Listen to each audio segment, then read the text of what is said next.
My daughter cut me off the day I lost my job, said I was a bad look for her future. No sympathy, no check-ins, just silence, until she sent me a Venmo request for $15,000 for her destination wedding. I paid it, quietly, and on the night of her big celebration, surrounded by all her curated perfection, she opened my gift in front of everyone, a single envelope. Inside was a letter from the bank. I wasn't paying her student loans anymore. She was, for the first time in her adult life. And the look on her face? It told me everything I already knew. What happened next was rather unexpected. I will tell you everything. First, let me thank you for your continuous support. If you love stories like this one, support us by subscribing to this channel and comment where you are watching us from. It will be great to hear from you. Now let's jump into the details of what happened. I used to think that if you gave someone everything, they'd never forget where it came from. That if you picked up the pieces when life broke them down, they'd hold you close when the wind started to shake your own foundation. That was before I lost my job, before I saw how quickly loyalty dissolves when the money dries up, before I learned my daughter, my only child, could look me in the face and see nothing but failure. I was 59 when it happened, 33 years at the same firm. I didn't even have time to pack up my desk. HR called it organizational restructuring, but I knew what it really was, cost-cutting for the shareholders. My pension was safe, technically, but the severance was a joke. My title, my corner office, the respect I'd earned, it all disappeared before lunch. I sat in the parking garage for almost an hour, holding the cardboard box they gave me like it was an infant I didn't know how to care for. Inside were some framed photos, a coffee mug Kayla had made me in 3rd grade that said, "World's Best Dad," and a fountain pen I used to sign 6-figure contracts. I stared at that mug the longest, not because of the words, but because of how little they ended up meaning. I didn't tell Kayla right away. She was 27, freshly engaged, and living in a high-rise apartment with a rooftop pool and a fiancé who wore white sneakers that probably cost more than my suit. I didn't want to worry her. I told myself I'd bounce back quick. Consult, maybe, or take a board seat somewhere. I was too experienced to stay down for long. Or so I thought. But weeks turned into months. My LinkedIn messages dried up. The phone stopped ringing. My former colleagues, suddenly busy, faded into the same fog that had swallowed my job. I spent my mornings scrolling job sites and my afternoons staring out the kitchen window, wondering how it all unraveled so fast. Eventually, I told her. It was a Tuesday. I remember because I'd skipped breakfast and was already lightheaded by the time I called. She answered on the second ring. "Hey, Dad," she chirped. "Everything okay?" I hesitated. That moment, that exact pause, still echoes in my mind. "Actually," I said, trying to sound casual, "I was let go 2 months ago. I didn't want to worry you until I had something new lined up, but things are slower than I thought." There was a pause, just a beat too long. "Oh," she said finally. "That sucks. But I mean, you'll figure it out, right?" "Trying," I said, forcing a chuckle. "Just wanted to keep you in the loop. Things might be a little tighter for a while, but I'm managing." She was quiet again. I could hear her breathing, maybe even pacing. Then she said, "I hope this doesn't sound harsh, but I really can't let any of this interfere with the momentum I've built.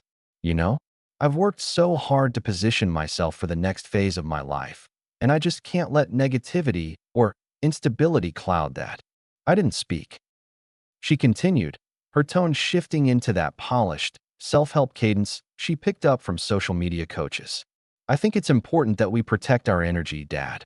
And honestly, being around failure, especially right now, could really affect my trajectory." Being around failure. That word, it hit me like a slap. But I didn't argue. I didn't defend myself. I just nodded into the silence. "Okay," I said finally. "I understand. I love you," she added, almost like an afterthought. "Love you too," I said, though I didn't feel it. We hung up. I sat at my kitchen table for an hour, staring at the dead phone screen, trying to figure out what I had just heard. My daughter, the girl I stayed up with all night during fevers, whose car I bought outright so she wouldn't start her adult life in debt, whose education I funded even when it meant skipping vacations for a decade, was afraid I would taint her future. I'd given her everything, every single thing I could, and now, All I represented to her was a crack in the glass she was trying to keep pristine. The distance between us became a canyon after that. She stopped checking in. Birthdays came and went with generic text messages. No calls, not even a card. Her Instagram painted a picture of a life too glossy for people like me. Brunches, wedding dress fittings, spa days with captions about manifesting abundance. I was no longer a person to her. I was a warning sign. The first time I saw the engagement photos, I actually smiled. Not because I approved of him. God, no. Not with those smug grins and pastel blazers. But because I remembered when she was 10 years old and told me she'd never get married unless the guy could make her laugh during a thunderstorm. That night, I'd taken her outside in the rain and told knock-knock jokes until she was soaked and breathless with laughter. Back then, her world was simple. I was her anchor, her joke teller, her dad. Now I was just another cloud on the horizon. I didn't even find out about the wedding plans until she emailed me the itinerary. Not a call, not a "what do you think?" Just a link to a luxury villa in Santorini with the subject line, "Can you confirm your contribution by next Friday?" And there it was, at the bottom of the page like a line item. Parental contribution, 15,000 US dollars. No please. No phone call. Just a Venmo request. Like she was billing a client. Like I was a vendor. I sat in the dark for a long time that night. I stared at the number, hovered over the decline button, but I didn't press it. I thought about the night she was born, when the nurse laid her in my arms and her tiny fist clutched the collar of my shirt like she already knew how to hold on. I thought about the first time she called me daddy. About prom night, when she changed dresses 3 times and asked me for my opinion each time like it still mattered. I thought about how many years I paid her student loans in silence, shielding her from the burden I'd once carried. Loans I co-signed because she needed a financial safety net. And then I paid the $15,000. Just like that. But something inside me cracked. Not broke. Just cracked. A clean, quiet fracture. One I wouldn't notice fully until the day of her wedding. And that was when I started planning the gift.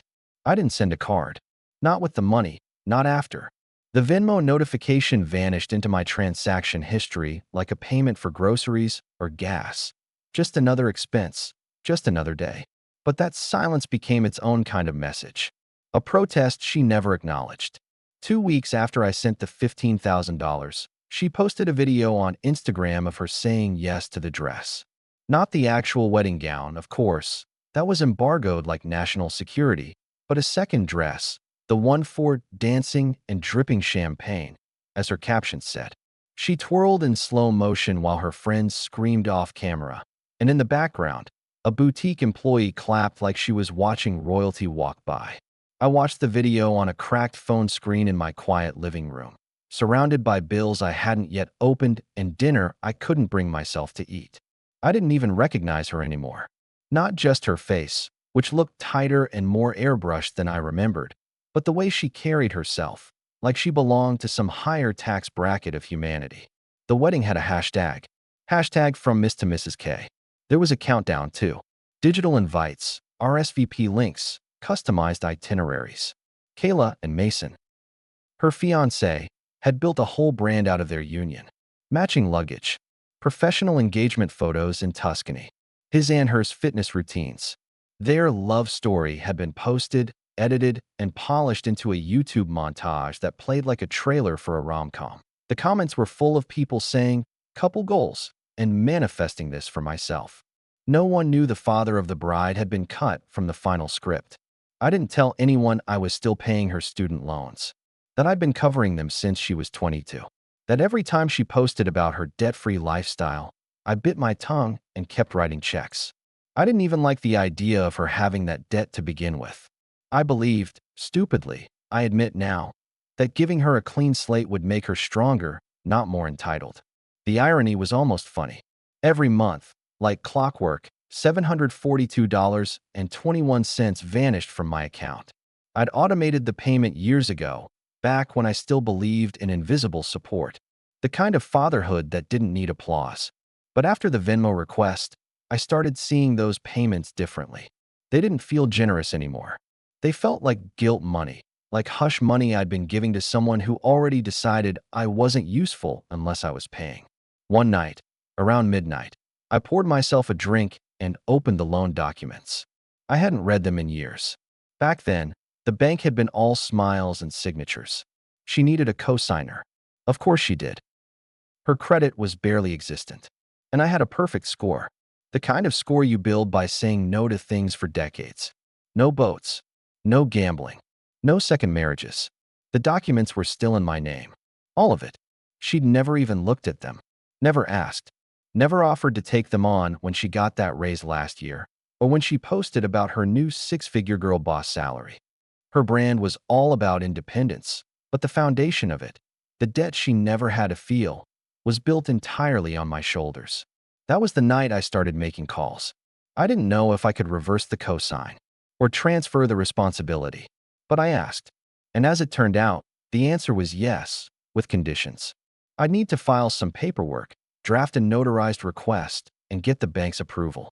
It would take a few weeks, maybe longer, but it was possible. The idea settled into me like warmth. I didn't do it out of spite, at least not at first. It felt more like realignment, like correcting a balance sheet. She had her image, her freedom, her new last name. All I was doing was handing her the last piece she'd left behind. I started the paperwork that week. Meanwhile, the wedding plans escalated. I got one update after another. Mass emails from her wedding planner, links to registries, love language, games they wanted guests to play. There was even a dress code. Ivory, champagne, or blush.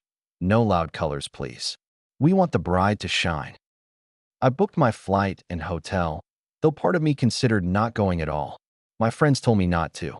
Let her figure it out. My old college roommate, Dennis, said over beers one night. She wants your wallet, not your presence. He wasn't wrong, but I couldn't stay away. I needed to see her, to look her in the eyes one more time and see if the girl I raised was still in there somewhere. If she could still feel something that wasn't filtered through ambition or curated for the internet. I arrived in Santorini 2 days before the ceremony. It was beautiful, sure. Postcard-perfect cliffs, blue domes, water so clear you could count the fish. But the whole place felt sterile to me, like it had been photoshopped in real life. Everyone walked around in coordinated linens. Even the air smelled expensive. At the welcome dinner, Kayla barely looked at me. She introduced me to Mason's parents like I was a reluctant investor she'd convinced to come aboard at the last second. "This is my dad, Mark," she said, patting my shoulder once before moving on. No warmth. No eye contact. Just a nod. Mason's father shook my hand and smiled politely. His mother, a thin woman with the kind of laugh that sounded rehearsed, said, "We've heard so much about you. Kayla says you're very supportive." I forced a smile. I try. Over wine and olives, I listen to them toast each other, compliment each other, pose for photos, and trade fake laughs like currency. I felt like a ghost. There, but not really. Seen, but only as a prop. After dinner, I wandered the cobblestone streets by myself. The sun dipped low, painting everything gold. I sat on a bench overlooking the sea and pulled the final envelope from my bag. Inside was the letter from the bank, official, cold, and final. The loans had been legally transferred back into her name. The next payment, due in 30 days, would be hers. I included a note. Handwritten. Simple. "You're right. You're building a future. This debt belongs in it." I didn't sign it. I sealed the envelope and wrote her name in my best cursive, just like I used to on birthday cards when she was little. I held it in my lap for a long time, staring at the moonlit water, thinking about all the ways I could ruin the moment. I could announce it at the reception, tape it to the microphone, hand it to her in front of the crowd. But that wasn't my style. I didn't want revenge. I wanted clarity. I wanted her to feel the weight of something she'd been skating past for years. Not to shame her, but to show her what responsibility actually looked like. What it felt like when there was no safety net underneath the performance. The next night, at the wedding, I wore a charcoal suit and no tie. She was stunning, I'll admit that. She walked down the aisle like a celebrity, smiling wide, arm hooked into Mason's, eyes shimmering. People cried. Phones clicked. Hashtags flew. I didn't cry. I clapped when appropriate. I nodded when prompted. I took a photo and then slipped the envelope into the gift pile like it was nothing more than a card. And then I waited. I didn't sleep much the night before the wedding. not out of nerves. Those had been stripped away months ago, but from something else. Something quiet and tight in my chest, like anticipation mixed with grief. Like mourning someone who hadn't died but had long since disappeared. I woke up early. The sun was already high by the time I stepped onto the balcony of my hotel room, a cup of bitter Greek coffee in hand. Down below, I could see vendors setting up floral arrangements along the cliffside terrace where the ceremony would take place. Ivory roses, cream drapes, candles and glass towers. Everything soft, curated, and obscenely expensive. I'd read the itinerary 3 times, mostly to kill time. Guests will be shuttled to the reception immediately following the vows. Dress code, elevated formal. Champagne will be served upon arrival. Please do not disturb the couple with gifts directly. Place all items on the designated table for sorting. Sorting. I laughed to myself, as if they were managing a corporate retreat, not a wedding. Even the love in this event felt scheduled, sanitized. My envelope was already in my jacket pocket. I'd triple-checked it the night before, bank logo crisp in the corner, my note folded beneath it. It was heavier than I remembered. Or maybe I was. At the ceremony, no one looked twice at me. A few guests asked if I was with the groom's family, and when I corrected them, they nodded with that polite surprise people give when something doesn't quite fit the narrative. Kayla didn't look at me once during the vows. I watched her mouth words I used to know: honor, trust, forever, but I didn't feel them anymore. Not from her. Not toward me. She looked beautiful, yes. Radiant, even. But there was something hollow beneath it all, like she was playing a part too well, too often. After the ceremony, guests were herded like sheep toward the reception hall, a whitewashed building with floor-to-ceiling windows and a view so perfect it looked artificial. Champagne flutes clinked. Waiters in black vests passed trays of hors d'oeuvres too delicate to taste.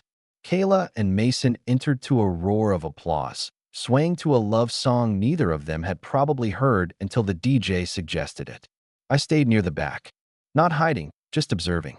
When the MC invited everyone to place their wedding gifts on the blessing table, I slipped mine on top of a stack of sleek, white envelopes and walked away.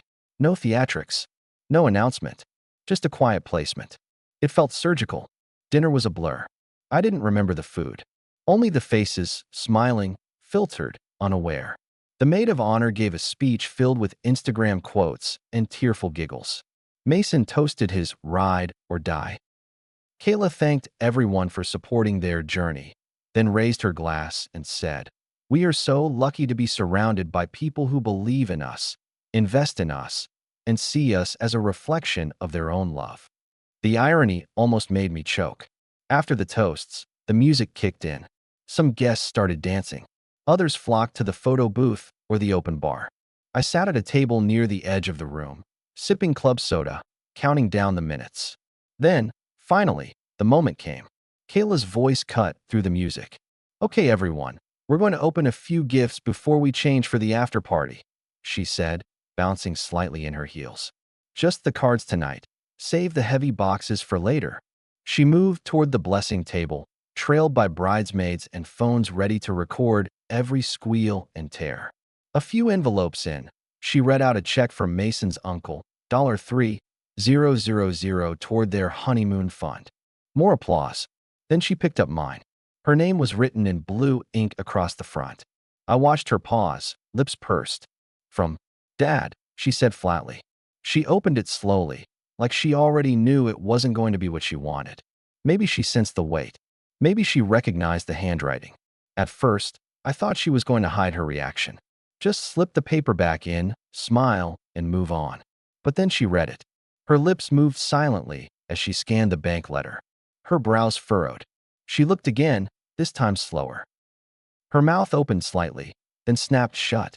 Her eyes flicked to the note underneath. She unfolded it. "Read it." And everything stopped. She blinked once. Twice.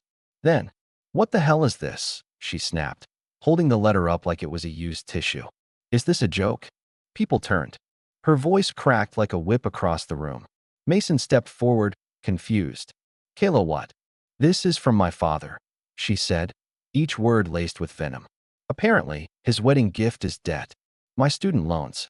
That he's been paying and now just decided to dump back onto me. On my wedding day." The room went dead silent. You could hear the music still playing, some soft Ed Sheeran ballad, but no one was moving, just watching. Mason looked at me, stunned. Is that true? I stood slowly, calm, controlled. Yes, I said. It's true.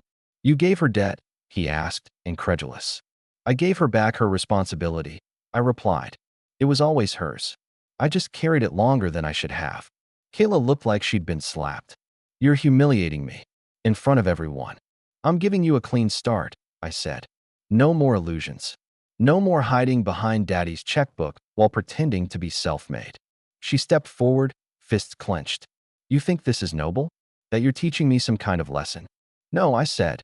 I think I'm finally letting you live the life you insist is yours. Fully. Authentically. Including the parts you've pretended didn't exist. Her jaw clenched. For a second, I saw the little girl in her face. The one who used to run to me when she scraped her knee, who used to cry when I left for business trips. And then it vanished, replaced by something harder. Get out, she whispered. I nodded. Already on my way. And I was. I didn't stay for cake. I didn't say goodbye. I walked past guests too shocked to speak, out through the massive double doors and into the cool night air. Outside, the stars were coming out over the cliffs. The sea stretched black and endless below. I stood for a moment, letting the silence settle, letting the noise behind me fade. I wasn't angry. Not anymore. I was done. I didn't look back. Not once. The weight that had pressed on my chest for months lifted the moment those double doors shut behind me.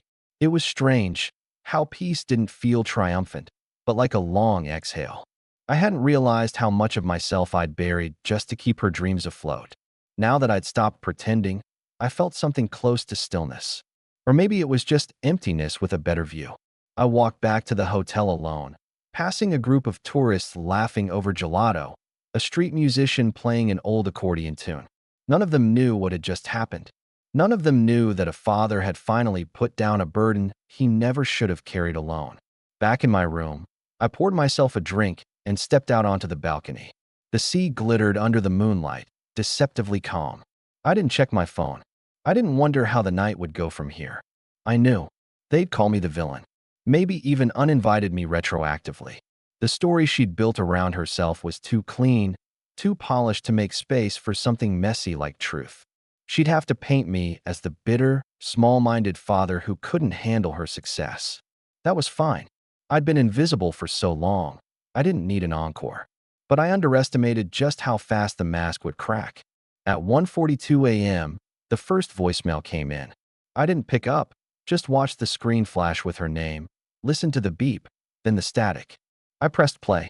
Are you proud of yourself? She said, her voice shaking but sharp. You made a scene at my wedding. You turned the happiest day of my life into a spectacle. Everyone was whispering. Mason's mom won't even look at me. And guess what? The debt collectors called. Yeah, already. They said I owe a payment next month, and if I miss it, it hits my credit. She paused, her breathing loud. I told you I didn't want anything negative tied to my future. I told you that. You did this because you're bitter and jealous and couldn't stand that I moved on without you. You're sick. Click. I sat down and played it again. Then again. Each time, her words landed softer, less like blows and more like echoes of something hollow. This wasn't the voice of someone betrayed. It was the tantrum of someone unaccustomed to consequences. And I had fed that pattern for years, silently, loyally, thinking love was measured by how much you could absorb without flinching. By morning, the fallout had begun to stretch wider than either of us expected. My cousin Nora texted me from the States. What happened at the wedding? Facebook's going wild. I opened the app reluctantly. Kayla had posted a black and white photo of herself on the dance floor, alone, one hand to her forehead in an overdramatic pose. The caption read, "Some people will ruin your joy just to remind you they exist. Protect your peace, even if it means cutting ties with family." Thousands of likes, dozens of comments. Most were what you'd expect. You're so strong, girl. Family doesn't mean blood, it means energy. Phew, this hit me hard. Sending love. But then I started noticing something else. A few comments pushed back. Didn't your dad pay for the wedding? Wait, aren't you the one who posted about being debt-free last year? So you dumped your loans on him for how long? And now you're mad he gave them back. By afternoon, she turned off the comments entirely. Later that day, Mason called. I didn't answer at first, but he tried again, twice. On the third try, I picked up. Not out of courtesy, out of curiosity. Mr. Reed. He began, clearing his throat. Look, I know things got intense. But I just wanted to ask, is this permanent? What do you mean? I asked flat. The loan thing. Like, is it reversible? Could we maybe work something out? It was the first time he'd addressed me directly since I got to Santorini. No, I said. It's not reversible. He was quiet. Okay, he muttered.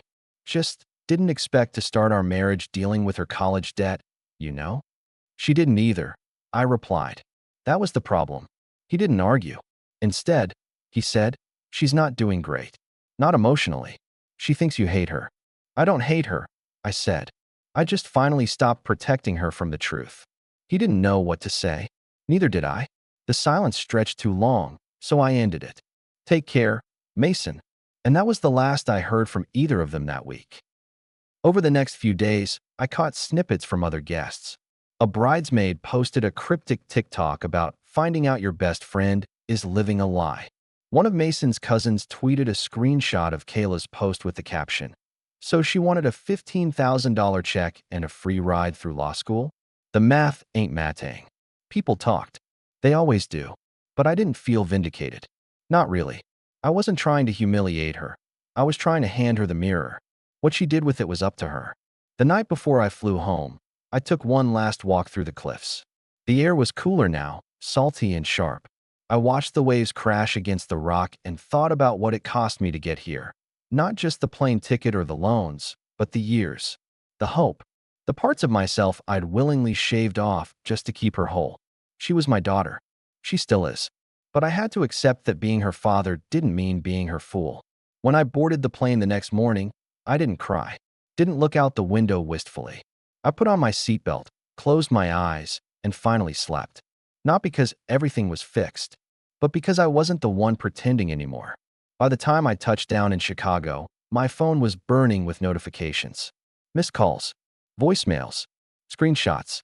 Even Nora, who had always played Switzerland in family drama, texted me, "Call me." Kayla's spiraling. But I didn't call. Not right away. I needed air first. I needed to walk into my house without flinching, to pour myself a cup of coffee in my own kitchen and not brace for a confrontation that never should have been mine to manage.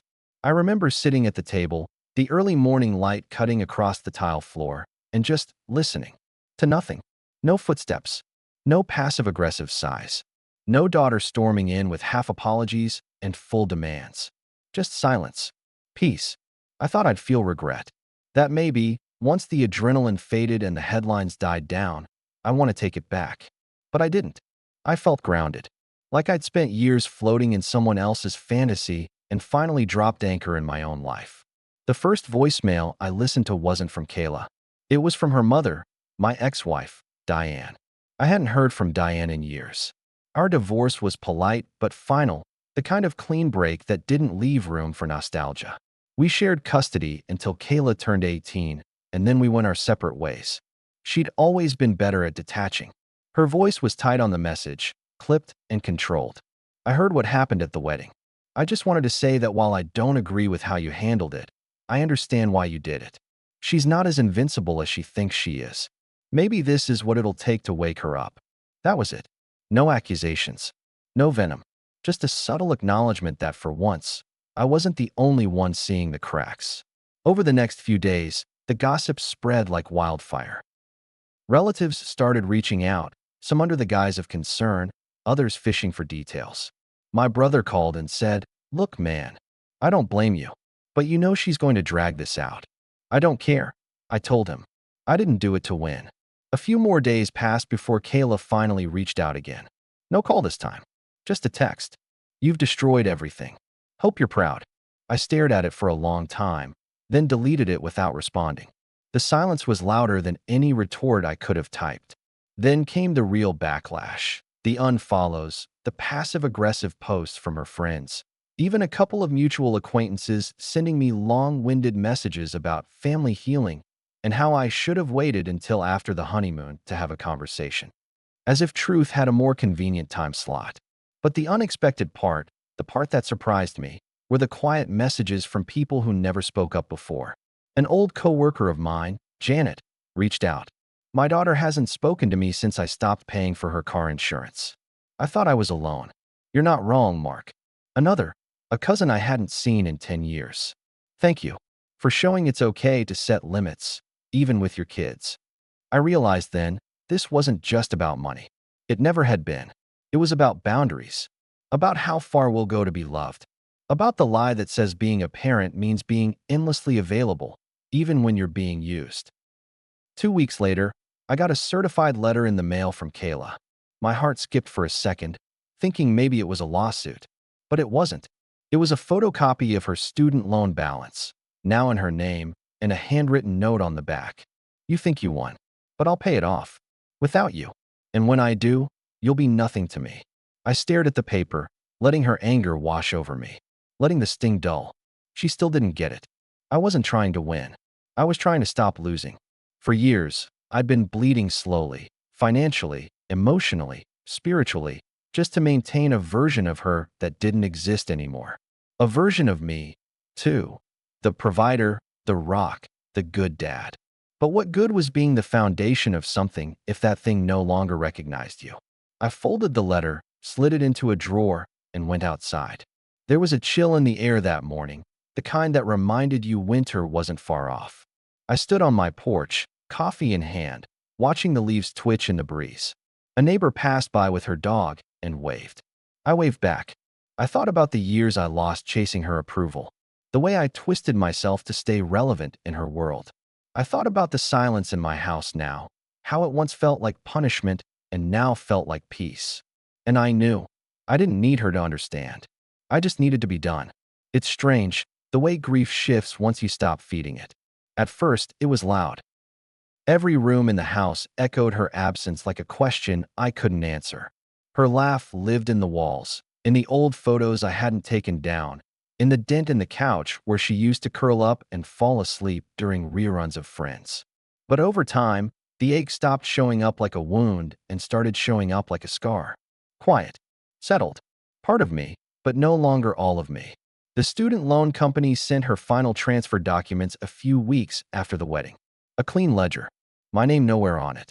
I looked at that piece of paper longer than I should have, not out of regret, but reverence. That debt had tethered us for nearly a decade, tied me to a version of her that stopped existing the moment she decided she was too good to look back. Letting go of it meant letting go of the illusion, too. I started taking walks again, joined a community center, mostly to kill time, but ended up getting looped into a gardening club of all things. There was something almost redemptive about it, growing things in soil you used to neglect. One of the members was a woman named Linda, a retired teacher with kind eyes and a dry wit that cut through my silence like sunlight through blinds. She didn't ask about my daughter. I didn't volunteer it. Instead, we talked about tomatoes, books, what makes a good soup stock. It felt good, honest even, to be known without the shadow of being someone's father, someone's bank account, someone's backup plan. I still kept the old photos of Kayla. Not out of nostalgia, just honesty. She was mine, is mine. That fact doesn't change, even when the relationship does. I look at her sometimes and remember the way she used to lean into me when she was scared, or the time she wrote me a Father's Day card that said, "I hope I marry someone as good as you one day." I don't hold those memories against her.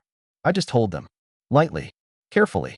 Somewhere along the way, I stopped checking her social media. Not as a protest, just disinterest. Whatever world she was curating out there didn't include me, and I no longer felt obligated to observe it. I'd been a silent subscriber to her life for too long. It felt good to log out. One afternoon, Nora stopped by. She brought pie, unannounced, the way family used to do before text replaced knock-knocks. "She'll come around," she said over coffee.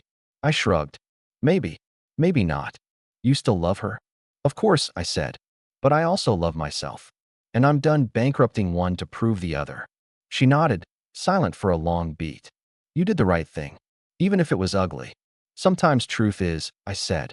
That night, I wrote something in my journal. something I hadn't been able to say out loud yet. I didn't ruin her life. I gave it back to her. That sentence sat heavy in my chest for days. And then it got lighter. It's funny. I always thought the worst thing that could happen to a parent was losing a child. But the real tragedy is losing yourself in the process of keeping them. I did everything I could to give her the softest landing, the strongest launch. But at some point, she turned the safety net into a hammock and forgot that life eventually demands your feet on the ground. So I stepped away. Not in anger, not in revenge. In clarity. She'll either learn or she won't. But now she'll learn with the full weight of her own choices. And I'll live with mine, with the freedom that comes from no longer financing someone else's illusion. The days pass easier now. I'm sleeping again, cooking for myself, reading books without checking my phone between chapters. And every now and then, I look out the window in the morning, watch the sun rise slow over my quiet little street, and think, I'm still here, and I'm finally free. Have you ever had to draw a line with someone you love? When does support turn into enabling? Mark's story reminds us that sometimes love means letting go, not out of bitterness, but out of respect for ourselves. If this story stirred something in you, share your thoughts in the comments. Have you ever given someone exactly what they asked for, only to realize it was the wake-up call they needed? Let's talk about boundaries, truth, and what we really owe our family.